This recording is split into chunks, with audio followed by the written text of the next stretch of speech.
We are going to begin the funeral service for Mrs. Beth Shaffer. If you have a cell phone, I'd ask you kindly to place it in the silent mode or turn it completely off.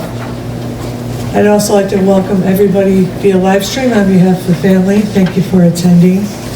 And services will be conducted by Rabbi James Gordon.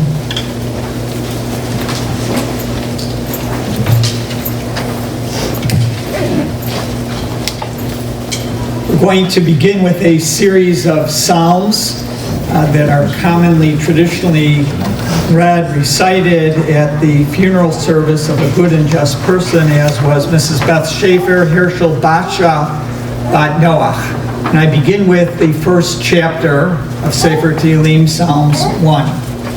Ashrei ha'ish asher lo halach bi'atzat risha'im uvderech hata'im lo amad uvmoshav leitzim lo yashav ki im b'torat Adonai chavtzo uv'torato yegeh yomam v'layla v'haya ke'et shatul al palgei mayim asher piryo yitain be'ito ve'alehu lo yibol v'chol asher ya'aseh yatzliach lo chein harisha'im ki im kamotz asher tidefenu ruach al kein lo yakumu risha'im ba'mishpat v'chata'im ba'adat tzadikim ki yodei Adonai derech tzadikim v'derech risha'im toved. Psalms chapter 1. Happy is the one who has not followed the counsel of the wicked, nor stood in the path of sinners, nor sat in the company of the scornful. Rather, that one's delight is in the Torah of the Lord, meditating in God's Torah day and night. And they will be like a tree planted by streams of water that yields its fruit in season, whose leaves will not wither, and whatever that one does prospers. Not so the wicked, who are like chaff that the wind drives away. Therefore the wicked shall not survive judgment, nor sinners in the assembly of the righteous. For the Lord loves the way of the righteous, but the way of the wicked is doomed. Tehillim Tetvav, Mizmor LeDavid, Adonai, mi yagur b'ohalacha, mi yishkon behar kachacha. Holech tamim ufoel tzedek v'dover emet b'levavo. Lo ragal al lishono, lo asa l're'ehu ra'a, v'cherpa lo nasa al karovo. Nivzeh be'einav nimas v'yed yirei Adonai yichabed.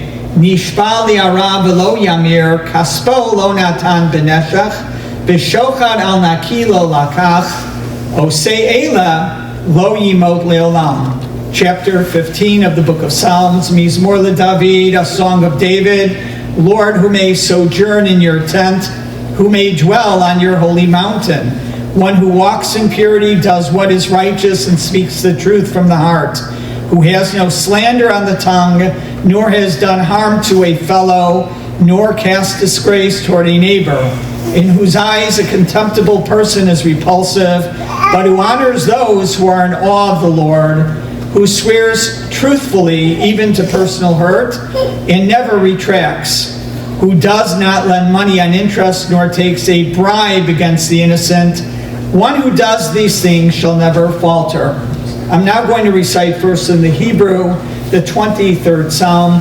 Please join with me then in the English, which you'll find in the inside of the pamphlets which you are holding. Mizmor LeDavid, Adonai ro'i lo echzar, Bino desha yarbitzeni al mei menuchot yinahaleni. Nafshi yeshovev yancheni b'maglei tzedek leman shemo. Gam ki elech begeit salmavet lo irara ki ata imadi. Shiftecha u'mish'antecha hema yinachamoni. Taroch lefanai shulchan neged sorarai. Dishanta v'ashemen roshi kosi revaya. Ach tov achesed yirdefuni kol yemei chayai, v'shavti beveit Adonai li'orech yamim. Please join with me the 23rd Psalm. The Lord is my shepherd, I shall not want. He maketh me to lie down in green pastures. He leadeth me beside the still waters. He restoreth my soul.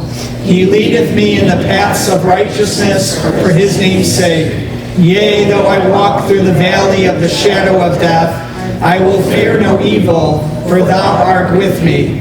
Thy rod and thy staff, they comfort me. Thou preparest a table before me in the presence of mine enemies. Thou anointest my head with oil, my cup runneth over. Surely goodness and mercy shall follow me all the days of my life, and I will dwell in the house of the Lord forever. We just finished reading a series of Psalms written by King David, and now I'm going to chant a selection from the last chapter from his son Solomon, one of his books of wisdom, Sefer Mishlei, the book of Proverbs. In it is described the ideal traditional Jewish woman at the time of Solomon. I will read some of the verses in English, and I think that you will readily see how applicable they were to the life that Mrs. Beth Shaffer led.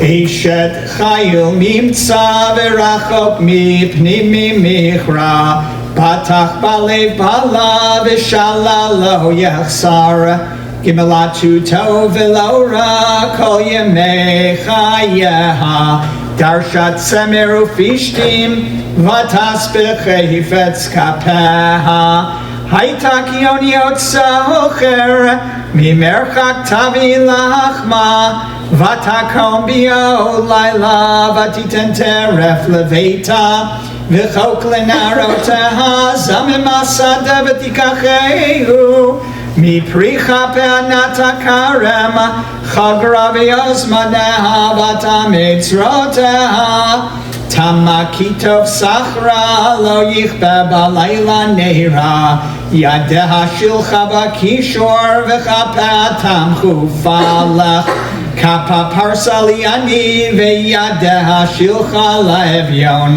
lo tira leveta mishaleg Kichol beita lavuhu shahanim marvati mastala sheish v'argaman levusha noda basharim bala b'shiftoim ziknei aretz sadin astavatim kor v'chagor natna laknani ozve hadar levusha v'tislak liyom acharon Piha patcha b'chachma v'torah chesed al lishona Sophia halichot beita v'lechem atzlu lo tochel Kamu vaneha v'yashruha bala v'yehalela Rabot banot asuchayil v'yatalit al kulana Sheker achein v'hebel hayofi Isha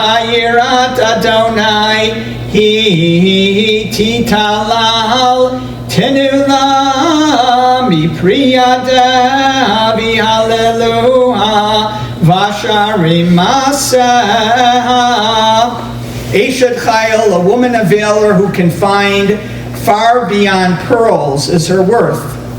Her husband's heartfelt trust is in her, and he shall lack for nothing. She bestows good upon him and never harm all the days of her life.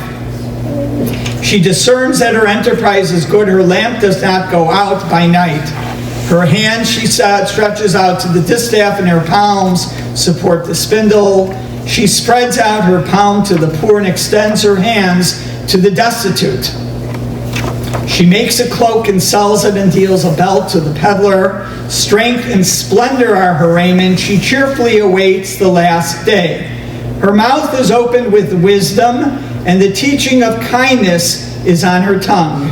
She oversees the ways of her household and partakes not of the bread of laziness. Her children arise in praise and laud her. Many daughters have accomplished well, but you surpass them all. Grace is false and beauty is vain. A woman in awe of God, she should be praised. Give her the fruits of her own hand, and let her deeds praise her in the gathering places. I would now like to call upon Debbie.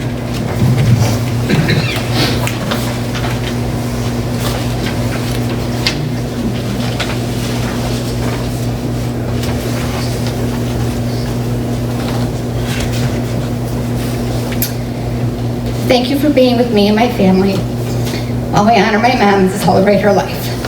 My mom is beautiful on the outside as the inside. Strong, confident, and giving are just a few words to describe her. My mom is the daughter of Nate and Evelyn Marsden, my papa and mother. She had a great childhood and appreciated how lucky she was to have them as her parents. She was raised in Chicago and lived her whole life in Chicago or a suburb of Chicago. We moved a lot. My mom raised Holly, Rusty, and I mostly by herself, and we had quite the adventures. Before technology was able to help you find your car, we named our car Jerome. And when we couldn't find the car... Okay, sorry. I can't see. Before technology was able to help you find your car, we named our car Jerome, and when we couldn't find the car, we would yell Jerome in parking lots as if Jerome would answer. When we lived on Ewing and Skokie, there was a piece of land that needed developing, and my mom decided it was a great spot for a flagpole. Sure enough, she contacted Mayor Smith, and the land was turned into a garden with a flagpole that is still there today, proudly waving the American flag. The most significant traits of my mom was her desire to do charity work and her involvement with the Democratic elections, all of which she came by naturally from her parents. She volunteered for many charities and eventually became a professional fundraiser with City of Hope as her main focus. After she retired, she trained to become a CASA volunteer and was a child advocate for many years. Clearly, my mom loved her children, grandchildren, and great-grandchildren. Each one had a special place in her heart, and she created many cherished memories with each of them. You couldn't tell the color of a refrigerator door because it was covered with photos of all of us. She may not have taught me to sew, cook, knit, or play cards, but I did learn to love unconditionally and to be kind, generous, helpful, charitable, and appreciative of what I have. She was my go-to person, my first call. She was my rock. She was there to help me whenever I needed her. My mom always boosted me up and would say the best is yet to come when I was having a bad day. My mom loved to celebrate birthdays, and mostly they always had a theme. To name a few of hers, we had a jewelry party for her 70th birthday. We flew kites on her 75th birthday. We had her 80th birthday in her party room in Huffman Estates where we played fun games. The hardest times for my mom was losing my dad, Arnie, and my sister, Holly.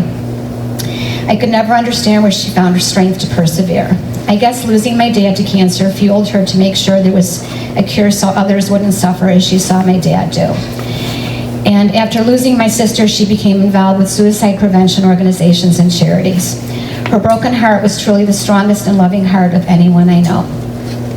A few years ago, my mom found out that a local newspaper was looking for love stories, and she submitted this paper, which was published.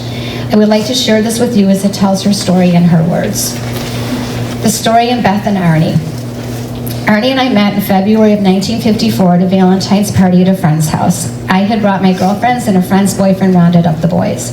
I was walking downstairs to the rec room and Arnie was walking up. Our eyes met and that was it. We became engaged at an awards dinner where the basketball team he was captain of was to receive their first place trophies. After the ceremony, I was called to the dance floor. Arnie appeared, knelt, and proposed. Our endearing love was official. We were married June 26, 1955 at near Talmud Temple in Chicago, and our dinner reception was at the townhouse in Chicago. We were young, crazy in love, and inspired. Our daughter Debbie was born April 1956, and in 1957 we bought a townhouse in Evanston. Arnie was a design engineer working in Evanston, attending Wright Junior College to earn the few credits he needed to graduate. I had attended Chicago Campus Northwestern for 2 years and was planning to enter Northwestern Evanston campus to earn my degree. Life was beautiful and on track. Arnie began losing weight. He was often fatigued. His beautiful hazel eyes were bloodshot. Arnie started eating at home more often and resting. One afternoon, I was baking cookies and he called out, "Honey, I'm having a nosebleed." He was gushing.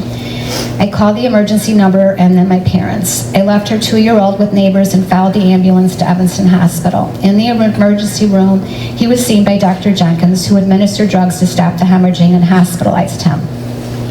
Dr. Jenkins told us the prognosis was a new virus, not serious, but not curable. We made a new life agenda which lasted 2 months. Test after test showed the answer. I met with Dr. Jenkins, who gently told me that my dearest was dying from a new form of cancer similar to Hodgkin's disease. This was May 1958. The next 2 months were ambulances, tests, and hopelessness. On July 17th, Arnie saw Dr. Jenkins. I went with because we were going to celebrate my birthday afterwards.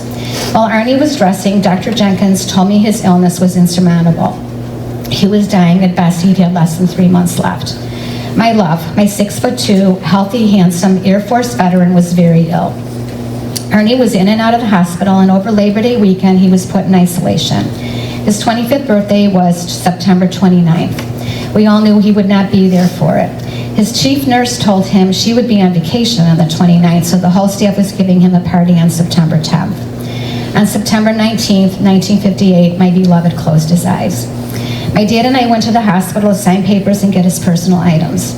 Arnie wore his wedding band on his dog tags. It was 4 a.m., still dark. What is etched forever is the ugly, big, tall, brown paper bag his things were in. Was this all that remained of his barely 25 years? When I returned home, I wore Arnie's black loafers, and I wore them until his funeral. My parents were heartbroken. They had lost a beloved son. My dad, all 5'6" of him, wore Arnie's robe. He rolled up the sleeves and it almost reached the floor. My sweet daughter Debbie told me, Daddy took a train to play basketball. And so it went. The love of my life was gone, and so was I. Where was I, and who was I? No longer a wife. Was I a mom? My parents took care of Debbie. He was gone, and so was I. I thought I was handling my grief enough, but years later, my dad told me when he'd heard the water running in the powder room, he knew I was crying. A few years later, I was watching a detective TV show starring Jimmy Smits. He was married to another detective, and he was ill, and they went to the emergency room. The ER doctor returned to say he is ill with the virus. His wife says, good, you can cure a virus. Thank you. My dam broke, and I began sobbing. I finally began mourning Arnie because that is what I had said to our doctor. Our doctor said to us. Our wedding pictures I have framed and on a prominent shelf. I recognize that smiling couple, not as someone I used to know, but us, a beautiful, smiling bride and groom. I don't mourn them, I cherish them. The wound is healed, but the scar is there forever. A few years ago, we had a very tragic loss in the family. I was out of town and reading the newspaper. There was an article by Ellen Goodman regarding grieving. One line in this was so relevant. Grief is a train, and we all get off at different stops. This is my mantra.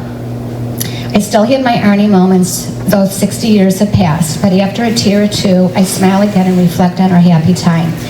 But I miss you most of all, my darling, when autumn leaves start to fall. Well, Mom, you are with your beloved once again. And I hope with him, Mother, Papa, and Holly, you are all bowling in heaven.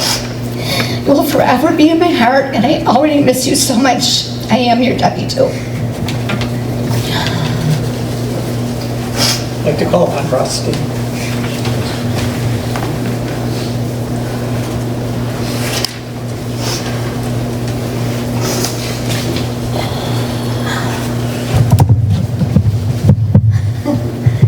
I don't know if I need this. Do you hear me?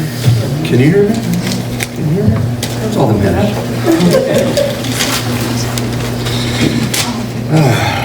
Man. Debbie, that was really sweet. Mom would be proud. It's the only time he's spoken is public. I know. My mom, she raised 3 kids. 3 very different kids, huh? Debbie with her just organized, meticulous way. If any of you knew Holly, she was very free-spirited. And then there's me. I don't know what I am. I guess this is what I am, a little piece of yellow paper with scribbles all over. Trying to honor my mother who touched so many lives over the years and lived a wonderful life. I mean, 88 years, it's like, you know, here we are, we're honoring her, and crying is good, it's grieving, and it makes us feel better, but really to honor her is to really, you know, talk about the accomplishments and the wonderful things she did in her life and who she touched and how she affected her children. So I get to say how she affected me a little bit, right? And really, I don't even know if I can. I mean, you're sitting here and you're thinking about these things over the, you know, the last couple of days, trying to put it all into words, and you scribble things down, and, you know, like, I mean, the way Debbie writes something, it's, you know, boom, boom, boom, boom, boom, immediately. I'm all over the place, but I was very fortunate that I had a special relationship with my mother, a very special mother-son, almost father-son relationship. She was my mom, my dad at many times, and a very good friend. She was very fun-loving, but stern. And so she really encompassed so many things in her life. Was she perfect? Absolutely not. But was she always there when we needed her? Absolutely. She taught me so many things, but really it was mostly about sports. I can't figure that out. She was a diehard Cubs fan, of course. Anybody knows her, she was a diehard Cubs fan. Couldn't be more happy when they finally, wait till next year finally came and they won the World Series. Big time Bears fan. My mom did a lot of fundraising, and somehow she was the luckiest lady in the world because her fundraising revolved around sports and athletics and Chicago professional sports. So she got to meet, you name a big name, she met them. Developed relationships with all these athletes, the sportscasters, Harry Carey, you name it, and the autographs that I was able to receive through it, or got lucky enough to meet one or two of them. But she was a diehard. She'd call me on game day in the middle of a game, any game, like, it could have been last year, did you see that pass? How did he drop that? Or, what do you think about this trade? Or who's going to start for the Bears at quarterback, or whatever it was. It was always just a relationship that was so revolved around personal things that were important to her. You used the word persevere, and she did in so many ways. She persevered through her life, but she was so caring and loving and understanding. When I was young, when Debbie was out with Susie doing whatever, and Holly was with her friends doing whatever, it was kind of me. I was there, So Mom and I would go out to eat quite a bit. And I have a lot of memories of eating dinner with her, like at Denny's, or there was some restaurant Dempster somewhere that I can't remember the name of. I think it's a Mediterranean restaurant now, but just a lot of good memories with her doing those things.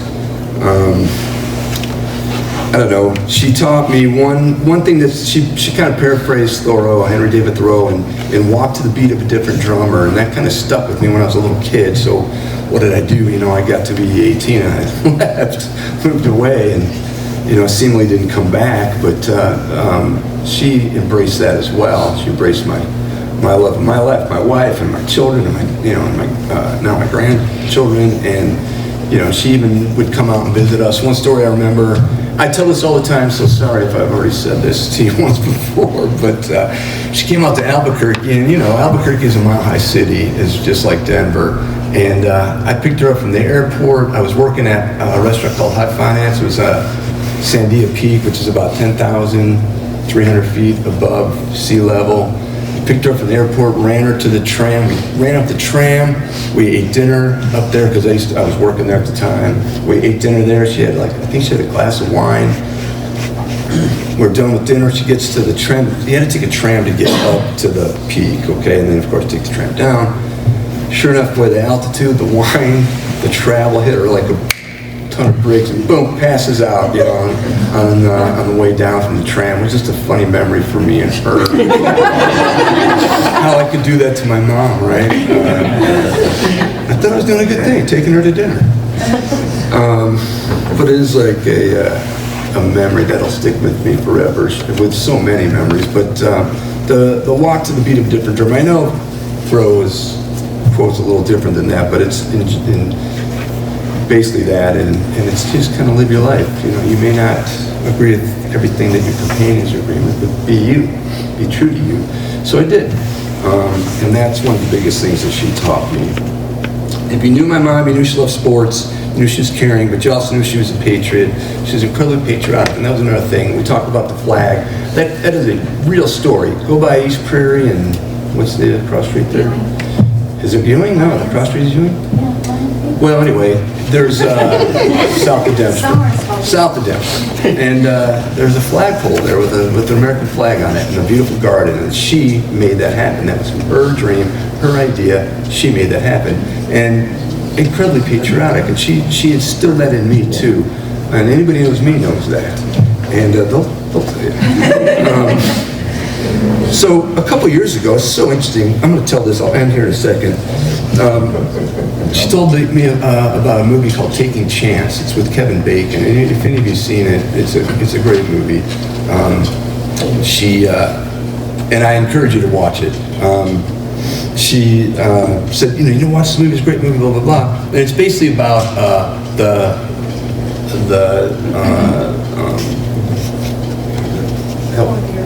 fallen hero, but it's right, the escort, the military escort that escorts fallen heroes home, soldiers that died, and great movie, highly recommend it. But Bree and I are flying in on Saturday, and they're letting us know on the plane that there's a fallen hero on the plane. They're like, Marie noticed as we were walking on that the military escort was sitting in the front row, full dress uniform, and they let us know, hey, when we land, we're gonna pay respects to the family, let them get off first. And sure enough, we fly into O'Hare. Took forever to taxi, but when we finally got there was every fire engine, every police car, ambulance, all lined up with their lights on, and all these firemen and policemen and anybody that was in the military, I'm assuming, that worked at the airport in that area, were all standing attention with a full salute as we're rolling in, and and then we waited for the family to get off the plane, and we can watch through the windows all these people and the coffin and draped in an American flag just slowly exiting the plane, and it just would have been beautiful for her to see that, because she felt so much a part of those that fought for us and gave their lives, and it was so fitting for us to be on that plane that day, flying in for this occasion. I mean, like, how did you make that one happen? But I used to joke with her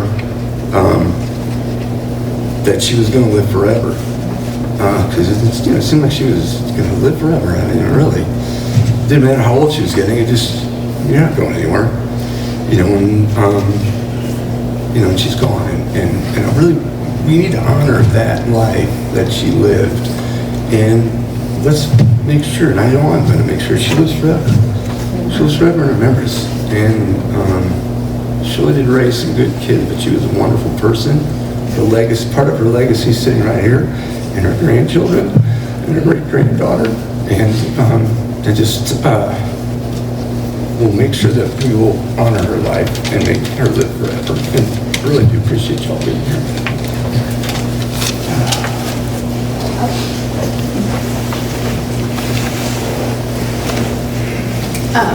I'm going to speak on behalf of all the grandchildren. My grandma had 6 grandchildren, 5 granddaughters, and we've all been really struggling and trying to figure out how to put into words what we could ever share. And so it's, my grandma did pass away on International Women's Day, and she was really a little bit ahead of her time. She worked kind of when most people were home, and she always instilled in all of us to be very independent and strong and have a voice. She really, and just always taught us to stick up for ourselves, and to advocate for ourselves and for other people. And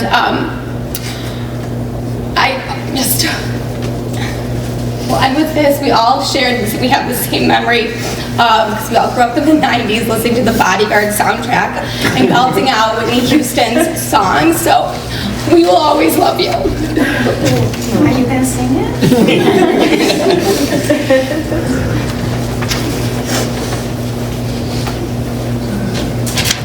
We just heard really a series of very beautiful and intimate personal recollections and ways to honor the memory and the legacy of a beautiful woman, Mrs. Beth Shaffer. And if I would take and listen, I would say that Debbie spoke, Rusty spoke, Mandy spoke on behalf of that generation. But most importantly, we got to hear from your mom, your grandmother. What you read was really simply beautiful, and it showed really her great strength in spite of the terrible, horrific loss that she suffered at such a young age. When I met the other day with the family, I mentioned that my style is that I speak last because I want everybody to be able to share all their memories and not feel that I'm going to preempt them in any way. So if there's any repetition, it's going to be on me, and hopefully it'll just reemphasize some of the more important highlights that were raised and shared with the family members just now. The Talmud in the tractate of Brachot tells about a special friendship that existed between two great rabbinic giants, one whose name was Rabbi Eliezer and the other one whose name was Rabbi Yochanan. In addition to their great level of scholarship, we know about Rabbi Eliezer that he was a man of very modest means, and in fact he lived in a small home that did not even have any windows. Rabbi Yochanan is described by the Aramaic word Shufra. Shufra, like the woman's name Shifra, the family name Shapiro, it means beautiful. And he was called a Shufra because he was a strong, handsome man. When Rabbi Eliezer was in the end stages, apparently, of his life, Rabbi Yochanan went to visit him to lift his spirits. And he wanted to know why he was crying. And the Talmud tells us that he walked into this dark, one-room type of home. There was no light there. And he bared then his forearm, and all of a sudden the room was illuminated. It was filled with light. And he noticed then that Rabbi Eliezer was distraught, so sad that he was crying. And in an attempt to alleviate his pain that he was experiencing, he asked him very simply, Amai ka bachit, why are you crying? And Rabbi Eliezer was not forthright in sharing the reason. And so when he was met with silence, Rabbi Yochanan, and he knew it wasn't really a logical reason, he would then continue his inquiry. So he started out, Imishum Torah. Is it because you feel you did not learn enough Torah? Enough during the course of your lifetime? Rabbi Yochanan knew that that didn't make any sense, and he was also met by silence. So Rabbi Yochanan continued his inquiry. He said, Imishum Izonai, is it because you feel that you did not support your family at the level that you would have liked to?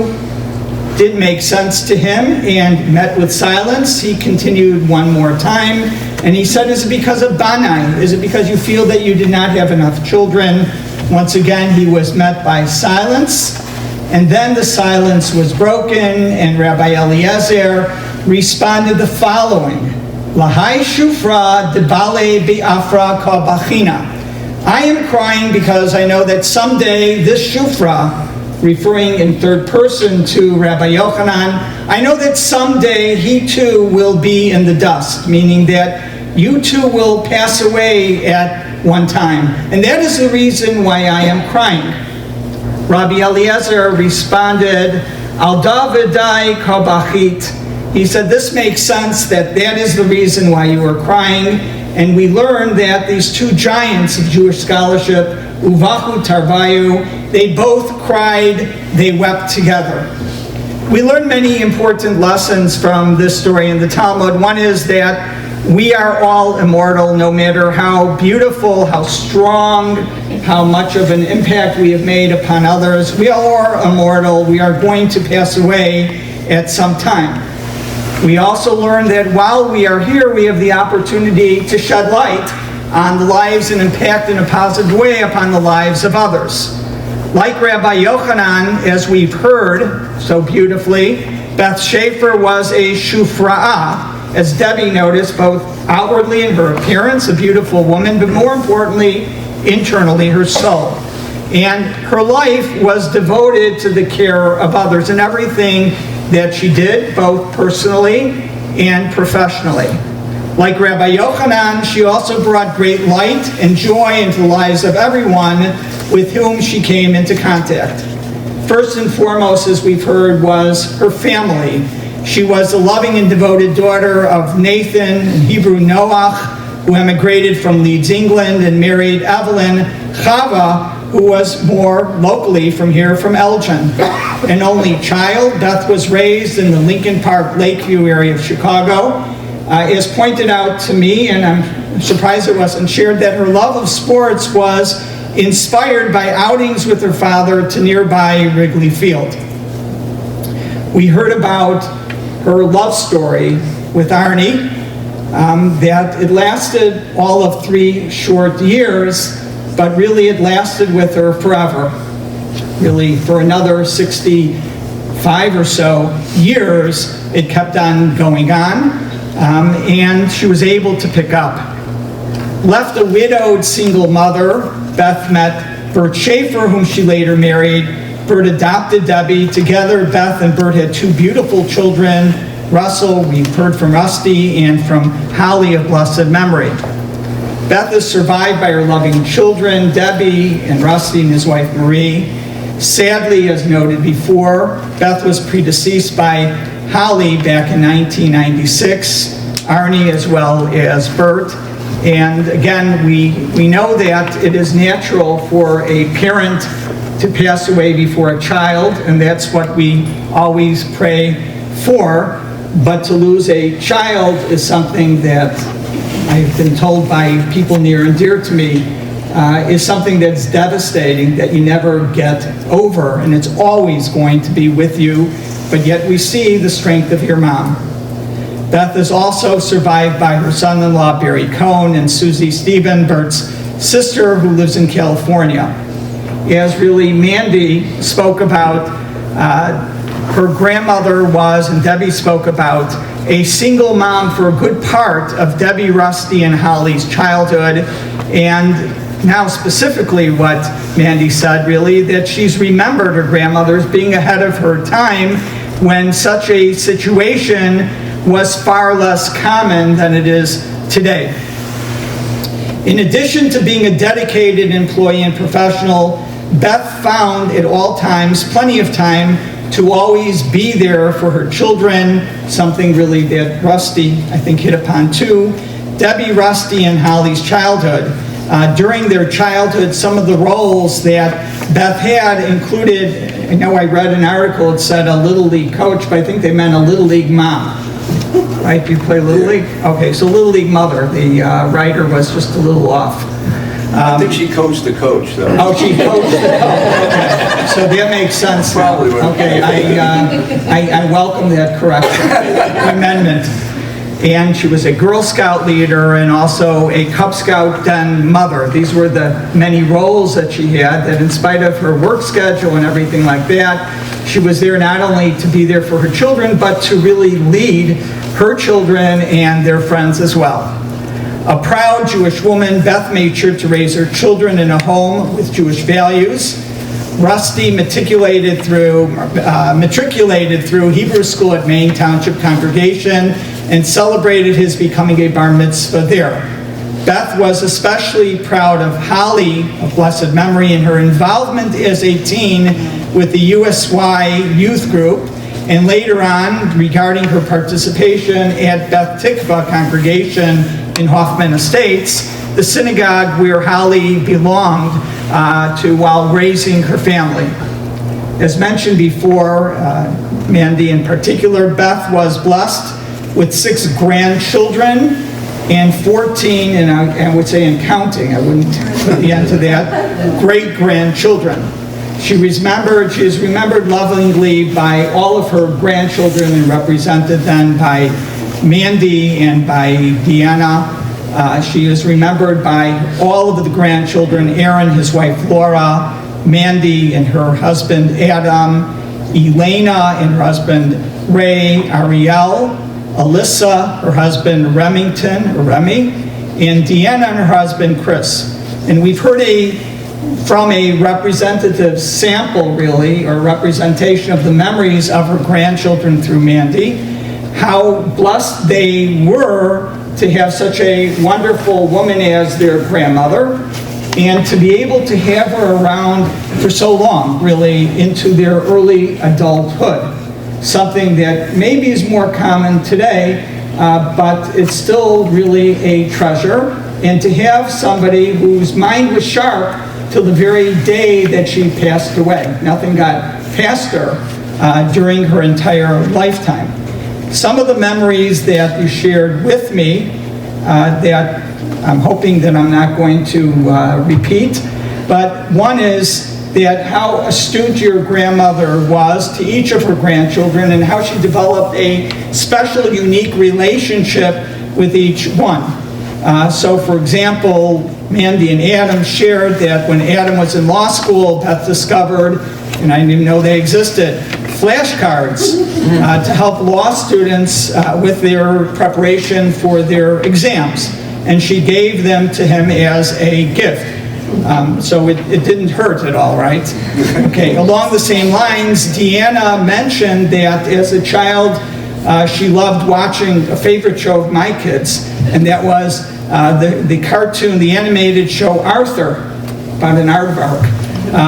And how she especially liked Arthur's sister, the older of the younger sisters, DW, and that your grandmother then gave as a gift to Deanna's child, to Beth's granddaughter, a DW stuffed animal. Did I get that right? It was a gift to me. Oh, it was a gift to you, okay. Yeah, my children have it. Oh, okay, but you passed it along, okay.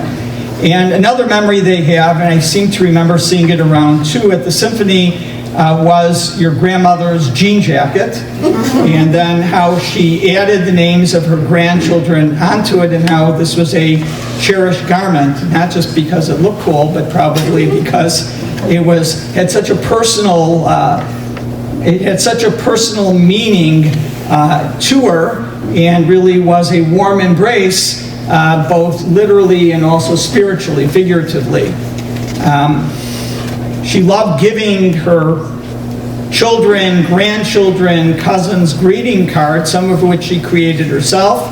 And in more recent years, when it became harder to use the USPS, the United States Postal Service, Beth would take photos of these cards and send them via text to her grandchildren. I think she had a flip phone, right? I mean, she didn't have an iPhone, it was a flip phone. But For hours. okay, but she did it. But she did it. And it really showed that she was with it.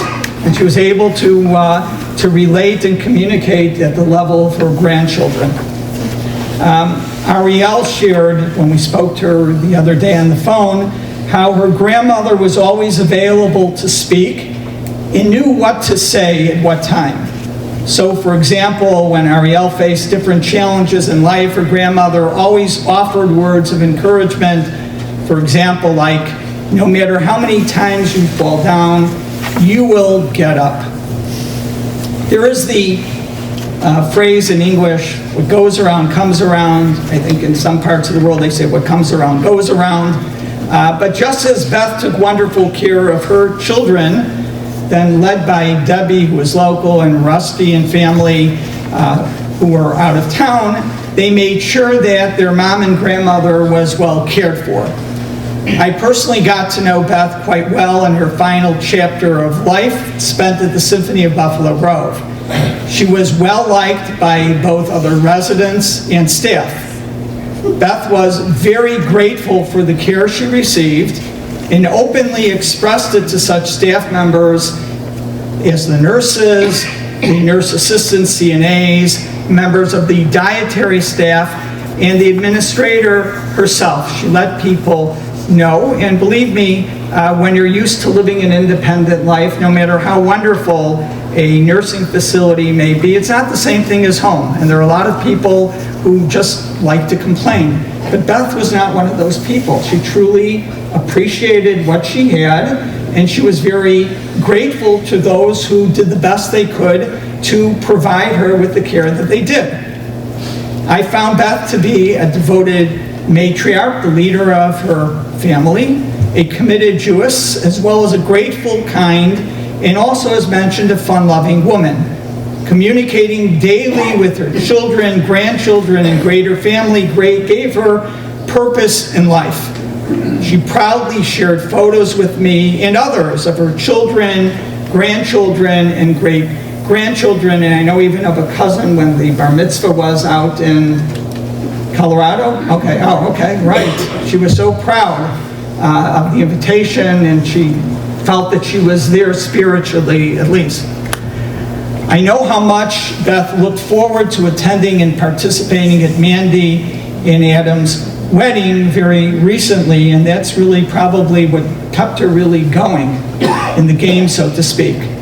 In addition to her immediate family, Beth was a devoted cousin, aunt, and great aunt. Among those who share beautiful memories of their aunt are Blythe, Mark, and Andy. As mentioned really by Debbie, Beth had an extraordinary career, and during the course of this career, she brought great light to many people. Very bright, sharp woman up until, as I mentioned, the very last day. Beth graduated from Senn High School, and as Debbie mentioned, she attended Northwestern University, but really was not able to complete her studies because life just happened, and she did not have that luxury of completing her formal studies. She began her career as a medical secretary working for Hewlett-Packard.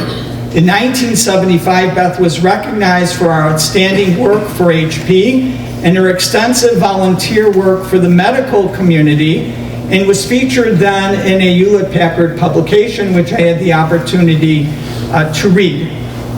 After losing her beloved Arnie as a young bride, Beth had a special mission in life, and that was to find treatments and cures for cancer.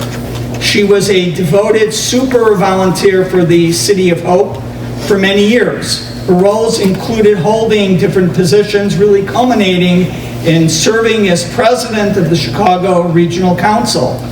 In her various roles, Beth spoke to many groups of people from all different backgrounds, helping City of Hope raise both its visibility and also, importantly, much-needed funds. As mentioned, Beth was also involved as a volunteer in suicide prevention. Beth was so competent at her work as a volunteer for City of Hope eventually hired her to work in fundraising and public relations. After working for City of Hope, Beth continued her professional career in the area of working for medical not-for-profit organizations when she worked for the American Lung Association as well as the American Red Cross. While raising much-needed funds for these organizations, Beth met and befriended, as mentioned, many celebrities, some of whom were in the world of sports, who attended the dinners and other functions that she organized. An outgoing, confident, and generous woman, Beth always enjoyed such simple activities as reading mysteries, art, especially that of the artist de Grazia, crossword puzzles, and writing, as we heard what she beautifully wrote not too long ago. In addition to following Chicago's sports teams, Beth also enjoyed watching old movies. In the Talmud, in the tractate known as Ethics of Our Fathers, the sage Ben Zoma asked a series of rhetorical questions, one of which was, Ezehu Ashir, who is considered to be a wealthy person? And his answer, Hasameach Bechalko, somebody who is happy in their own lot of life. Beth was an extremely wealthy woman, according to Ben Zoma's definition, as she was happy in her lot in life. After all, she had a loving family, a fulfilling career, and a supportive community of friends and professional colleagues. That is all that she needed. Beth brought great light and joy into the lives of her children and family and others, and she and her family and others in turn brought great love into Beth's life. One of the more famous Zionist and pre-Israel poets and authors was a European whose name was Chaim Nachman Bialik. And I just want to share the refrain of one of his poems. I put down my card, so I don't know it by heart, but it's worth waiting for just a moment. Here it is. He wrote a poem that was called Acharei Moti, which means after I have passed away. And I want to share the refrain with you. Acharei moti siptu kachali. After I pass away, after my death, I want you to eulogize me in the following manner. Haya ish. There was a person, uru, and behold and see. Einenu o. This person is no longer here physically. Kodem zmano me ta'ish hazeh. This person passed away before their time. Bishirat chaya b'yamtza nifsaka. And the song of their life was abruptly paused, stopped in its midst. Bitsar, like the word suras oi. Whoa. Od mizmor echad hayalo. This person still had another song inside of them. V'hinei avad hamizmor la'ad, avad la'ad. And behold, this song has been lost forever. At this time, it is our role as Beth survivors to ensure her memory and legacy. We do so by continuing her song of life. One way that we do this is by incorporating into our own lives the many fine midot, virtues, character traits by which Beth led her life. Tehei nishmat Hershel Basha Bat Noach Tzura B'Tzura Chaim. May the neshama, the soul of Beth Shaffer, be bound up in the bond of everlasting life. I now would like to call upon a longtime friend of the Shaffer family, Rabbi Doug Zeldin, who is going to recite the memorial prayer, the Kel Maleh. Would you all please rise?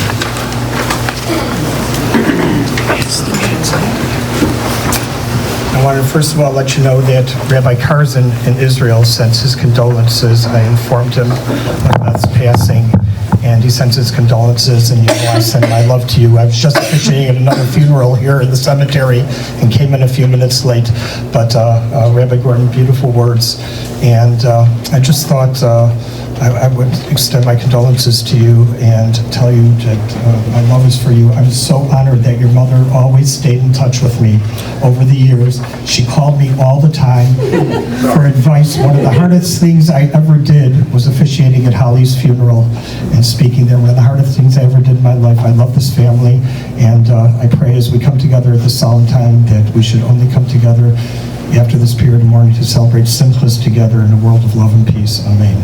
Amen. El Malei Rachamim, Shochein Bamromim, Hamitzei Menucha Nechona, Kanfei Ashchina Bamalos Kedoshim and Torm Gezorakia, Masiri Mes Nishmas, Hershel Basha Bas Noach, Shahalcha Leolama, Bavor Shmispain Badaskaras Nishmas Abakanin Temenuchasa, Arabal Harachamim Hastira B'Seis Kenafecha Leolamim Utzor B'Tzor Chaim Es Nishmasa Adonai Hunachalasa B'Sanuach B'Shalom Amishkava V'Nomar Amen. O God, exalted and full of compassion, grant perfect peace in your sheltering presence among the holy and pure to the soul of Beth Shaffer of blessed memory, who has gone to her eternal home.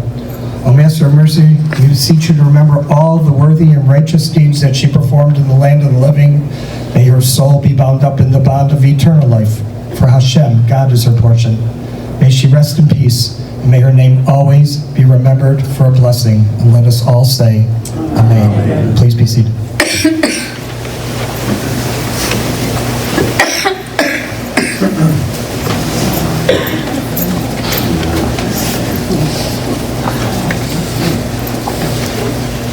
This does conclude the service here in the chapel. Interment will take place on the grounds of the cemetery, and we will follow in procession to the gravesite. The family will receive calls of condolences or shiva. They'll begin after the burial today at the Continental Restaurant, 788 South Buffalo Grove Road in Buffalo Grove. Again, immediately following the interment until 9 p.m. And then tomorrow at the Cohn Residence, 132 Wynwood Court in Buffalo Grove, and that's from 6 p.m. until 9 p.m. That information is on your folders as well as our website, so if you need to refer to either of those, please do. The following people have been selected to serve as pallbearers. When I call your name, if you please come forward. Mandy Durkin, Adam Durkin, Alyssa Cook, Remy Cook, Deanna Sankata, Ilana Johnson, Paul Roman, and Michael Margolis. At this time, I would ask that